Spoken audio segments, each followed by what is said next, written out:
तो हम स्टार्ट कर रहे हैं सिटीजनशिप। तो सिटीजनशिप जो है पार्ट 2 ऑफ द कॉन्स्टिट्यूशन में आता है। आर्टिकल 5 to 11 जो है इसमें आर्टिकल्स हैं। अब सिटीजनशिप होता क्या है, तो हाना एरेंडेड यहाँ पे बोलते हैं कि द सिटीजनशिप क्या होता है, the right to have rights. The right to have rights मतलब यहाँ पे टू वे रिलेशनशिप होता है स्टेट और इंडिविजुअल के बीच में, जहाँ पे स्टेट जो है इंडिविजुअल को प्रोटेक्ट करने की बात करती है। ठीक है, और यही इंडिविजुअल मिलके क्या बनाते हैं, स्टेट बनाते हैं। अब यहाँ पे कुछ राइट्स जो है सिटीजन्स के लिए ही रिजर्व्ड है। फॉर एग्जांपल आर्टिकल 15, आर्टिकल 16 जो यहाँ पे प्रोहिबिशन डिस्क्रिमिनेशन के बारे में बात करता है। आर्टिकल 16 जो है इक्वल अपॉर्चुनिटी जॉब एम्प्लॉयमेंट के लिए। आर्टिकल 19 यहाँ पे में फ्रीडम, राइट टू फ्रीडम में आपको 6 राइट मिलते हैं, स्पीच, एक्सप्रेशन भी। ठीक है, आर्टिकल 29 में आपको माइनॉरिटीज राइट मिलते हैं। आर्टिकल 13 में आप एजुकेशन इंस्टीट्यूशन सेटअप कर सकते हो, माइनॉरिटीज एडमिनिस्टर कर सकते हो। देन सिटीजनशिप जो लागू होता है इंडिया में वो नवंबर 26, 1949 से स्टार्ट होता है। ओके, इसमें सबसे पहले हमारे पास आता है फिफ्थ आर्टिकल नंबर 5 जो कि बात करता है डोमिसाइल की। मतलब आप इंडिया में 5 साल से पहले से रह रहे हो, 5 साल से, जब से ये नवंबर 20 1949 के पहले से आप 5 साल से इंडिया में रह रहे हो। ठीक है, या फिर आप पैदा इंडिया में हुए हो, या फिर आपके जो पेरेंट्स हैं वो इंडिया में पैदा हुए थे। ठीक है, तो आप डायरेक्टली क्या बन जाओगे, इंडियन सिटीजन बन जाओगे। देन यहाँ पे आर्टिकल 6 की हम बात करें तो यहाँ पे जो पर्सन पाकिस्तान से इंडिया आया है, ठीक है, जुलाई 1948 से पहले, या फिर आप अनडिवाइडेड इंडिया में रह रहे थे, अनडिवाइडेड इंडिया में रह रहे थे, ठीक है, तो आप सिटीजन ऑफ इंडिया बन जाओगे। या फिर आप 19 जुलाई 1948 के बाद में आए हो, आपने 6 महीने तक इंडिया में रहे हो, देन आपने अपना रजिस्ट्रेशन कराया है through permit system. Through permit system मतलब कि यहाँ पे आर्टिकल 6 में क्या कहा गया है कि कुछ लोग तो पाकिस्तान से इंडिया आ गए थे, लेकिन कुछ लोग हैं जो इंडिया से पाकिस्तान गए थे 19 जुलाई 1948 से, लेकिन उसके बाद उन्हें पाकिस्तान में अच्छा नहीं लगा तो वापस से वो माइग्रेट होके पाकिस्तान से इंडिया आने लगे। तो ये हुआ था 19 जुलाई 1948 के बाद में। तो यहाँ पे अगर आप 19 जुलाई 1948 के बाद में इंडिया में आ रहे हो तो आपको यहाँ पे पाकिस्तान से आने के बाद 6 महीने के लिए 6 मंथ तक इंडिया में रहना पड़ेगा। साथ ही में आपको रजिस्ट्रेशन कराना पड़ेगा अपना अंडर परमिट सिस्टम। देन हम आते हैं आर्टिकल 7 में। तो यहाँ पे जो भी पर्सन इंडिया से पाकिस्तान गया है टिल मार्च 1947 से तक वो पाकिस्तान चला गया है, इंडियन सिटीजन हटा दिया गया है। एक्सेप्शन यहाँ पे बनाई गई है परमिट सिस्टम के थ्रू, अगर आप वापस रजिस्ट्रेशन कर लेते हो तो आप इंडियन सिटीजन हो जाओगे वापस से। ठीक है, देन हम आर्टिकल 8 पे आते हैं। अब जो पर्सन आउटसाइड इंडिया रह रहा है, मतलब इंडिया के बाहर रह रहा है लेकिन इंडियन ओरिजिन है, वो यहाँ पे रजिस्ट्रेशन करके इंडियन सिटीजन बन सकता है। ठीक है, इसके बाद आर्टिकल 19 बोलता है कि अगर आपने फॉरेन सिटीजनशिप ले ली है तो आपका जो इंडियन सिटीजनशिप है वो हटा दी जाएगी। मतलब ये आर्टिकल 9 सिंगल सिटीजनशिप की बात करता है। ओके, अब आर्टिकल 10 यहाँ पे बोलता है कि जो भी पार्लियामेंट अब लॉज बनाएगा वो आपके सिटीजन पे इंडियन सिटीजन पे अप्लाई होंगे, subject to any law made by parliament citizens पे। ओके, देन आर्टिकल 11 यहाँ पे पार्लियामेंट को पावर देता है सिटीजनशिप लॉज बनाने के लिए। पार्लियामेंट को पावर देता है सिटीजनशिप लॉज बनाने के लिए। ठीक है, तो कॉन्स्टिट्यूशन में पावर पार्लियामेंट को दे रखी है। इसी के बेसिस पे पार्लियामेंट ने सिटीजनशिप अमेंडमेंट एक्ट 6 बार लाया है, जिसमें से सबसे पहला था 1955 में। ठीक है, अब आप सिटीजनशिप कैसे एक्वायर कर सकते हो, तो सबसे पहला है बाय बर्थ, मतलब आप इंडिया में जन्म लिया है आपने। अब टिल 1987 तक हम जस्ट सॉलिड रूल फॉलो कर रहे थे। मतलब अगर आप इंडिया में की मिट्टी पे बॉर्न हुए हो, धरती पे बॉर्न हुए हो, तो वो बच्चा जो है डायरेक्टली इंडियन सिटीजन कहलाएगा। ठीक है, जिसको बोलते हैं जस्ट सॉली, लॉ ऑफ सॉइल। लेकिन 1807 के बाद में हमने जस्ट सोइंगुइनिस मतलब law of blood rule follow करते हैं। मतलब अगर आपके पेरेंट्स जो है इंडियन ओरिजिन है तो आप यहाँ पे इंडियन सिटीजन कहलाओगे। अब आपके पेरेंट्स में से कोई भी पर्सन हो सकता है, आपकी मदर या फिर फादर इंडियन ओरिजिन हो, ठीक है। लेकिन आफ्टर पोस्ट 2003 वो पर्सन इंडियन ओरिजिन मैरिज करता है किससे, फॉरेन सिटीजन से तो चलेगा, लेकिन अगर वो पर्सन इलीगल माइग्रेंट है तो यहाँ पे उस बच्चे को जो इंडियन सिटीजनशिप नहीं मिलेगी।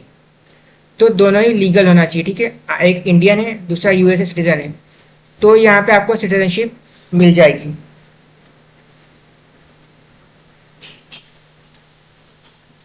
ठीक है, इसके बाद आता है बाय डिसेंट।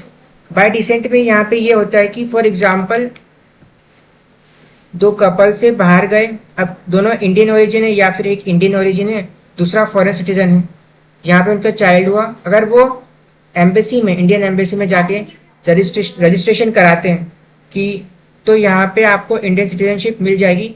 यही सिर्फ एक्सेप्शनल केस है जहाँ पे टिल 18 ईयर्स उस बच्चे के पास ड्यूल सिटीजनशिप रहेगी, मतलब वो यूएसए का सिटीजन भी हो सकता है और इंडिया का सिटीजन भी हो सकता है, ठीक है। इसके बाद बाय रजिस्ट्रेशन, मतलब यहाँ पे आप रजिस्ट्रेशन कर सकते हो। फॉर एग्जांपल आपने इंडिया में 7 साल तक इंडिया में रहे हो, वह आपने 7 साल को आप इंडिया में रहे हो और आपने 7 साल तक, उसके बाद आपने रजिस्ट्रेशन कर लिया है, ठीक है।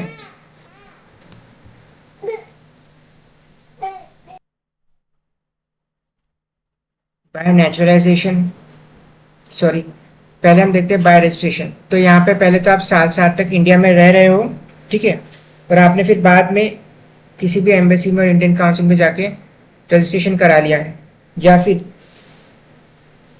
आप ओवरसीज इंडियन सिटीजन हो, आपने रजिस्ट्रेशन कराया है, या फिर आपके पास ओसीआई कार्ड होल्डर हो।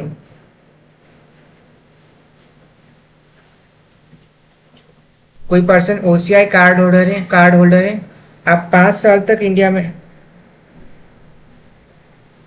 5 साल तक के लिए आप ओसीआई कार्ड होल्डर हो और 1 साल तक आप इंडिया में रहे हो, तो आप रजिस्ट्रेशन कराकर इंडियन सिटीजन बन सकते हो, ठीक है। तो ये रजिस्ट्रेशन के केसेस हो जाते हैं। इसके बाद बाय नेचुरलाइजेशन, सो वो सिटीजन जिसके पास, मतलब जो उस कंट्री का सिटीजन जहाँ पे इंडियंस को सिटीजनशिप दी जा रही है, मतलब वहाँ पाकिस्तान में फॉर एग्जांपल इंडियन सिटीजनशिप आप नहीं ले सकते, तो गवर्नमेंट यहाँ पे मना कर दे कि नहीं, हम आपको सिटीजनशिप नहीं देंगे, ठीक है। तो फॉर एग्जांपल कोई यूएसए पर्सन आता है लेकिन जहाँ पे इंडियन सिटीजन अलाउड है सिटीजनशिप के लिए, तो यहाँ पे गवर्नमेंट ये करेगी कि हाँ ठीक है। उसके बाद थोड़े और कंडीशन है कि आपने अपनी पहली प्रीवियस सिटीजनशिप रिनाउंस कर दी है, आप यूएस सिटीजन अब नहीं हो। उसके बाद आप 8 शेड्यूल में से कोई भी लैंग्वेज जानते हो, 8 शेड्यूल में से कोई भी लैंग्वेज जानते हो, और साथ ही में आप 14 साल तक इंडिया में रहे हो, तो आपको यहाँ पे इंडियन सिटीजनशिप बाय नेचुरलाइजेशन मिल जाएगी। और ये किसके अंडर आता है, मिनिस्ट्री ऑफ होम अफेयर्स के under, ministry of home affairs के अंडर में। अब यहाँ पे आपको ये सारी कंडीशंस को भी हटा दिया जाएगा अगर आप किसी पर्टिकुलर फील्ड में रिनाउंस्ड हो, अच्छे हो। फॉर एग्जांपल आप साइंस में बहुत अच्छे हो, बहुत अच्छे फिलोसोफर हो, या फिर आर्ट और लिटरेचर में काफ़ी अच्छे हो, तो यहाँ पे मिनिस्ट्री ऑफ होम अफेयर्स आपको बाय नेचुरलाइजेशन सिटीजनशिप दे देगी, ठीक है। सेकंड आता है bye incorporation of a territory. For example Jammu Kashmir JNK जो पाकिस्तान के पास है, पाकिस्तान ऑक्यूपाइड कश्मीर, अगर वो इंडिया में मर्ज जाता है तो क्या वहाँ के सिटीजन को यहाँ पे इंडिया में सिटीजनशिप मिलेगी क्या, तो ये सब जो है पार्लियामेंट बाय लॉ जो है डिसाइड करेगा, ठीक है। इसके बाद मोड ऑफ यहाँ पे लूजिंग सिटीजनशिप, कि आप किस तरह से अपनी सिटीजनशिप को लूज कर सकते हो। तो पहला है बाय रिनाउंसिएशन, कि आप अपनी सिटीजनशिप खुद से हटा दो। बाय टर्मिनेशन, कि आप कोई फॉरेन सिटीजनशिप ले लो तो अपने आप आपको सिटीजनशिप जो है टर्मिनेट कर दी जाएगी। बाय डेप्रिविएशन, अब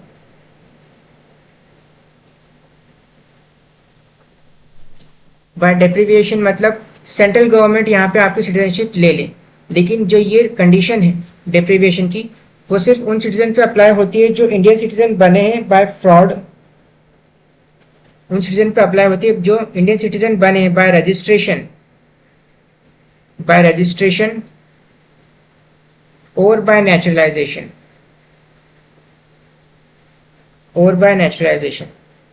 उन्हीं पे डेप्रिविएशन मतलब सेंट्रल गवर्नमेंट उनसे सिटीजनशिप ले सकती है। इंडियन सिटीजन जस्ट सॉली मतलब जो इंडिया में बॉर्न हुए हैं उनसे नहीं ले सकती है। ठीक है, इसके बाद आता है दो कंसेप्ट आते हैं, पीआईओ और ओसीआई। पीआईओ का फुल फॉर्म होता है person of Indian origin. OCI card holder, OCI का मतलब होता है overseas card holder Indian, sorry overseas citizen of India. OCI का फुल फॉर्म होता है ओवरसीज सिटीजन ऑफ इंडिया। ये अंडर पीआईओ अंडर आता है 2002 के मिनिस्ट्री ऑफ होम अफेयर्स के अंडर। ठीक है, और ओसीआई आता है सिटीजनशिप एक्ट के अंडर 1955 2005 से। ठीक है, अब इसके बाद यहाँ पर आगे चल के इन दोनों को मर्ज कर देते हैं।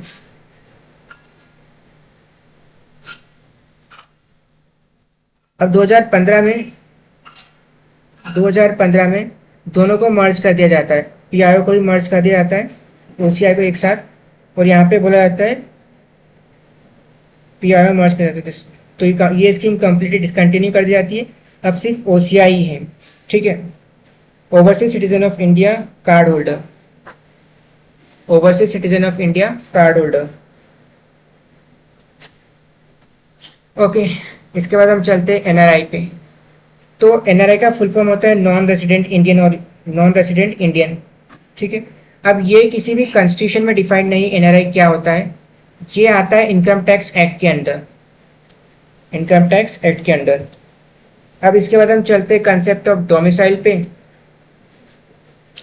तो डोमिसाइल सिंपली यहाँ पे मतलब है कि आप जहाँ के परमानेंट रेसिडेंट हो, परमानेंट रेसिडेंट हो मतलब आप काफ़ी टाइम से वहीं पे रह रहे हो, उसको बोलते हैं डोमिसाइल। अब सुप्रीम कोर्ट के अकॉर्डिंग, और सुप्रीम कोर्ट ने कहा है कि हम एक ही चीज़ फॉलो करते हैं, आप इंडियन सिटीजन हो और आप इंडियन डोमिसाइल हो मतलब इंडिया में रह रहे हो, तो single domicile, one domicile concept, one domicile मतलब इंडियन डोमिसाइल। ऐसा नहीं कि आप महाराष्ट्र डोमिसाइल हो जाते हो, महाराष्ट्र गवर्नमेंट ने आपको कुछ दे रखा है देन बिहार गवर्नमेंट ने अलग दे रखा है। ठीक है, ऐसा नहीं है। इसके बाद लेकिन यहाँ पे स्टेट गवर्नमेंट जो है, स्टेट गवर्नमेंट जो है कुछ रूल्स के थ्रू रिजर्वेशन पर्टिकुलर डोमिसाइल के पर्सन्स को दे सकती है इन गवर्नमेंट जॉब्स और एजुकेशन में, जॉब्स और एजुकेशन में। ठीक है, इसके बाद हम आते हैं सिटीजनशिप अमेंडमेंट एक्ट 2019।